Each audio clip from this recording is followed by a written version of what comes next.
ஒரு 10 மினிட்ஸில் வந்து சிக்கன் வந்து செய்ய முடியும் அப்படின்னு சொன்னால் நம்புவீங்களா? இந்த ரெசிபி அப்படி தான், எங்கள் அம்மாவோட ஸ்பெஷலான ரெசிபி. எனக்கு நினைவு தெரிஞ்சதுலேருந்து இந்த ரெசிபி தான் எங்கள் வீட்டில் அடிக்கடி நாங்கள் செய்வோம்.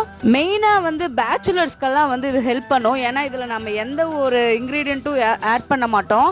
எல்லாமே வந்து மசாலா ஐட்டம்ஸ் மட்டும்தான். இதில் வந்து எண்ணெய் ஊற்றி கடுகு போட்டு அப்புறம் கருவேப்பிலை போட்டு சிக்கனை போட்டு மஞ்சள் தூள் அப்புறம் உப்பு போட்டு நல்லா வேக வச்சிடணும்.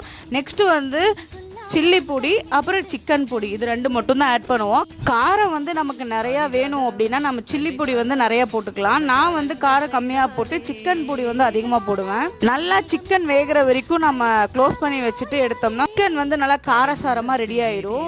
இதுக்கு பேரெல்லாம் எங்களுக்கு தெரியாதுங்க. எங்கள் வீட்டில் என்ன சொல்லுவோம்னா எங்கள் அம்மா செஞ்ச சிக்கன் அப்படின்னு தான் சொல்லுவோம். அம்மா செஞ்ச மாதிரி நான் செஞ்சுட்டேன் அப்படின்னு தான் சொல்லுவேன். இப்போ நான் வந்து மேரேஜ்க்கு அப்புறம் இதே தான் கண்டினியூ பண்ணுறேன். ஓகே ஃப்ரெண்ட்ஸ், பாய். நெக்ஸ்ட் வீடியோவில் பார்க்கலாம்.